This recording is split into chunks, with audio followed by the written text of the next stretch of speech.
How to celebrate Lughnasadh.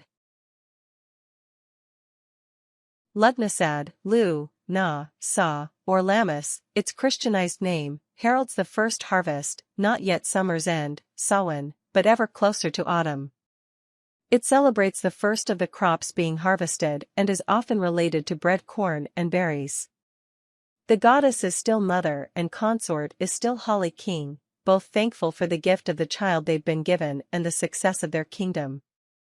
The consort begins to sacrifice, the goddess is resting due to pregnancy, much of his time and energy to seek balance for all they've been given, just as we should offer sacrifices to seek balance and be thankful for all we've been given as the land sacrifices much to feed us. This theme continues on and plays more of a role in the next two Sabbath. Now is a time to be thankful for all that you've been given and honor the sun god for his hard work. Thus, this is a harvest festival and below is a step-by-step guide to ensure that this important pagan holiday becomes part of your family tradition year after year. Steps. 1. Bake some bread in. The sources below is a good recipe for making your own bread. You see, certain smells will bring up happy memories of the year before, just like Christmas music does, and the smell of a warm loaf is sure to keep the family happy, especially if the children can help you make it. It represents the first loaf of harvest and some use it in ritual, whereas some have it as part of their meal. 2. Plan your meals. A magnificent feast is very important, so make sure you plan it well. Pumpkin soup, harvest broth and casserole made with seasonal vegetables such as spring onions and potatoes will be great. Blackberry pie and cream made with fat ripe brambles will be delicious for a dessert. There are plenty of harvest recipes on the net, so explore them and discuss them and plan out your menu. 3. Take time to meditate and praying. Encourage your family members to pray or meditate to give thanks for the abundance and generosity of nature. If you sit in a circle, you can share your spiritual energies with one another.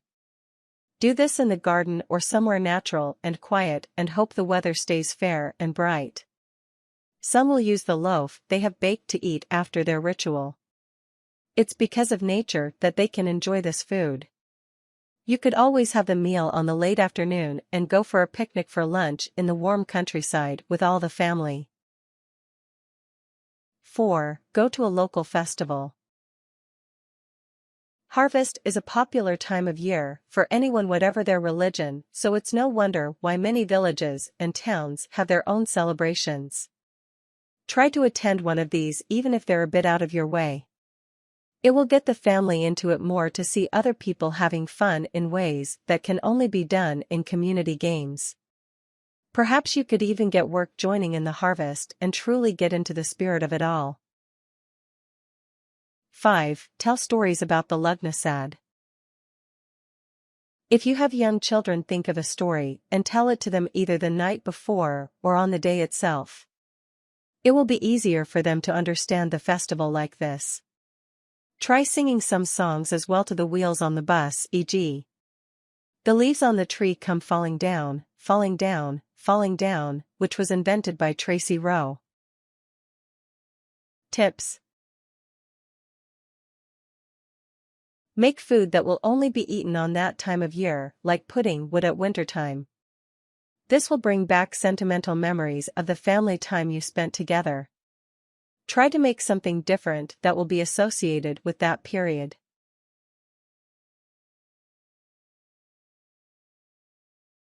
Warnings. If you have older children or your partner is not a pagan, don't force them into anything. Just welcome them to join in. If you do have young children, it's important that you make this holiday a part of your family tradition.